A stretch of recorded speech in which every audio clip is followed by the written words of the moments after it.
Assalamualaikum warahmatullahi wabarakatuh. Di antara banyak hewan yang menghuni bumi ini, ada satu yang begitu unik dan aneh.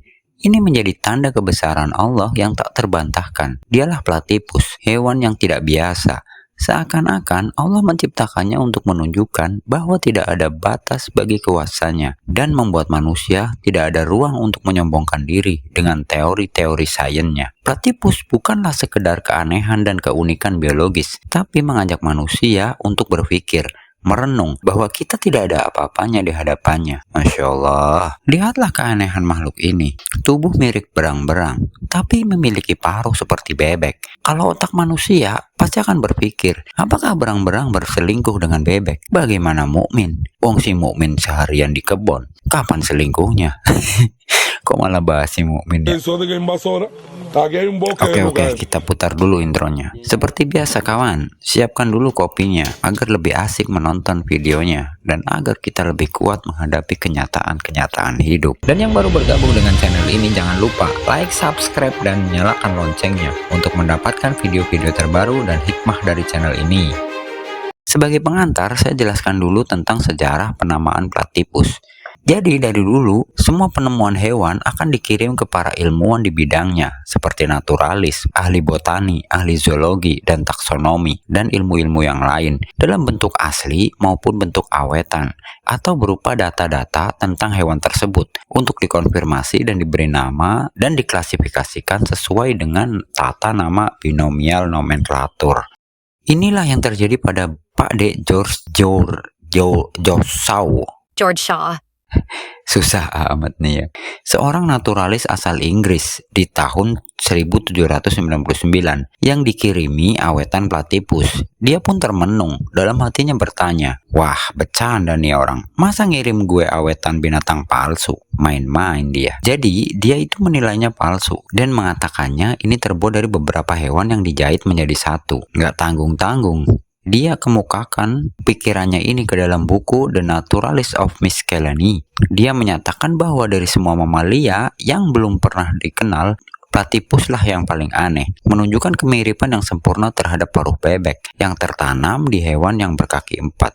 Dan setelah diteliti dengan seksama, akhirnya dia pun mengakui bahwa platypus adalah hewan asli dan dia diberi nama ilmiah Platypus anatinus yang artinya si kaki datar mirip bebek, yang kemudian di tahun 1800 diresmikan oleh kesepakatan ilmuwan-ilmuwan lain menjadi Ornithorhynchus anatinus yang artinya moncong burung mirip bebek. Ya begitulah, mirip-mirip juga ternyata. Kita lanjutkan lagi keanehan-keanehan platypus. Kalau dilihat-lihat, emang tubuh platypus seperti gabungan dari beberapa hewan. Tubuh mirip berang-berang, mulut berparuh mirip bebek, ekor melebar mirip beaver. Sebenarnya nih hewan apa es campur ya? Bisa campur-campur kayak gitu. Kaki berselaput mirip berang-berang, tapi selaputnya lebih lebar kayak bebek. Dan gara-gara kaki inilah si platypus ini menjadi sangat gesit di air, tapi jadi susah jalan di darat. Gimana? Platypus dimasukkan ke dalam kelas mamalia atau binatang menyusui seperti kambing, kucing, dan lain-lain. Sampai di sini tambah lagi keanehannya. Dibilang mamalia tapi bertelur. Seakan-akan dia lupa kalau mamalia kan seharusnya melahirkan. Kalau nggak percaya, tanya aja Papa Lia yang suka nganter mamalia melahirkan di bidan. Sedangkan bertelur adalah hak prerogatif burung dan reptil. Nggak kebayang kan kalau kucing ente di rumah itu bertelur. Dan hal inilah yang membuat platypus itu dinamakan dengan monotrem atau mamalia bertelur. Tapi bukan satu-satunya mamalia bertelur yang ada di dunia ini. Ada juga yang seperti itu, yaitu echidna. Selidik punya selidik, ternyata DNA platypus berbagi gen dengan reptil, burung, dan mamalia. Weh, pantesan ya. Kalau Anda ingin menjumpai platypus, dia ada di habitat aslinya, di wilayah air tawar di Tasmania, Australia, serta di pantai timur Australia, karena mereka adalah memang hewan endemik dari Australia. Mereka adalah hewan yang mudah bersosialisasi dengan manusia, di cagar alam maupun di kebun binatang. Negara persemakmuran Australia sangat menghormati mamalia ini, sehingga mereka menghormati platypus ini dengan menempatkannya dia di dalam koin 20 sennya. Wih, mantap, Di habitatnya Biasanya mereka bersarang di dalam tanah, udah kayak tikus aja kan, menggali lubang dekat kawasan air. Soalnya kalau menggali lubang di samping rumah ente, bakalan ada yang ngamuk-ngamuk. Karena dia adalah hewan semi akuatik yang sebagian besar hidupnya berhubungan dengan air, meskipun dia bukan karyawan PDAM. Apa hubungannya ya? Dia adalah hewan karnivora dengan makanannya adalah cacing, keong, larva air, lobster, udang, ikan kecil, dan katak. Pokoknya yang ada di air lah. Dalam hal mencari makan, dia menggunakan elektroreseptor seperti ikan hiu. Widih, udah kayak kebun binatang aja nih. Segala macam hiu dibawa-bawa ya. Tambah aneh lagi kan? Alat ini terdapat di paruhnya yang hanya digunakan saat berenang untuk mendeteksi sinyal listrik kecil dari saraf dan jantung mangsa mereka untuk menemukan posisi mereka. Wih, ini seperti macam radar ya, radar auto detect nih ya. Dan anehnya, platypus itu tidak mempunyai lambung atau perut sebagai ciri hewan vertebrata. Tapi bukan ini yang dimaksud nggak punya perut ya. Loh, mbaknya kok perutnya bolong ya? Jadi kerongkongan platypus itu langsung terhubung langsung dengan usus. Sebagai pengganti lambung untuk mencerna makanan, maka platypus dikaruniai bantalan kasar seperti gerinda di paruhnya untuk menggiling makanan. Tapi terkadang dia juga menggunakan batu kerikil yang diambil dari dasar sungai sebagai gigi darurat untuk memecahkan makanan-makanan yang keras ya. Dalam hal perkembangbiakan sudah kita bahas di atas, yaitu dengan cara bertelur kayak ayam atau kayak reptil. Tapi telurnya platypus ini tidak keras seperti ayam, melainkan lunak seperti telur reptil. Setelah pembuahan, platypus akan bertelur pada minggu kedua sampai dengan minggu keempat. Dan setelah individu keluar, maka akan dierami selama seminggu oleh induknya. Sebagai mamalia, dia juga harus melakukan tugasnya sebagai seorang ibu, yaitu menyusui. Tapi anehnya, kelenjar susunya itu tidak memiliki puting, kayak susu kaleng. Ada susunya, tapi nggak ada putingnya.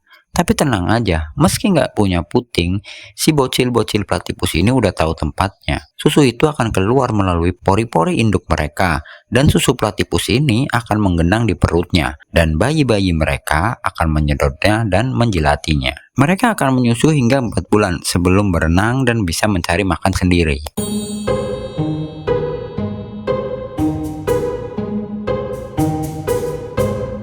Keanehan lainnya adalah pejantan platypus mempunyai taji atau jalu kayak ayam. Tajinya itu berada di kaki belakangnya, dan anehnya taji ini berbisa atau beracun, kayak taring ular saja. Tuh kan nambah membingungkan, dan bisanya itu hanya akan muncul di waktu kawin saja, di antara bulan Juni sampai dengan bulan Oktober. Dan yang lebih unik lagi, bisa ini tidak digunakan untuk membunuh mangsa atau mempertahankan diri, melainkan untuk melawan pejantan lain dalam hal perebutan betina. Wih, pertarungan harga diri ini. Meski bisanya tak sekuat bisa ular dan tidak mampu membunuh manusia, tapi cukup untuk membunuh hewan kecil. Dan saya yakin itu pasti sangat menyakitkan kalau kita kena ya.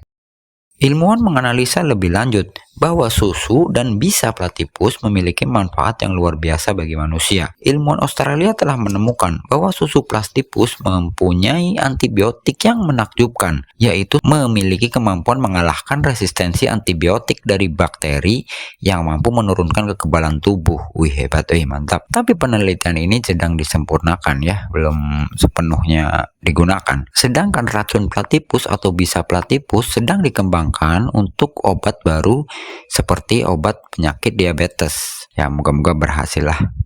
Hewan ini sekarang berada dalam status hampir punah oleh IUCN update 2016. Spesies ini banyak diburu atau diambil kulitnya hingga awal abad ke-20-an. Meski dilindungi hukum di seluruh Australia sejak tahun 1905, aktivitas manusia yang lain juga membawa pengaruh negatif terhadap habitatnya yang disebabkan oleh seperti bendungan, irigasi, polusi, dan perangkap. Pengurangan aliran-aliran air akibat kekeringan yang berlebihan pun, dan ekstraksi air untuk keperluan industri, pertanian, dan pasokan rumah tangga juga dianggap sebagai ancaman terhadap habitat platypus ini. Kalau Anda ingin ikut andil melindungi platypus ini, maka like subscribe video ini.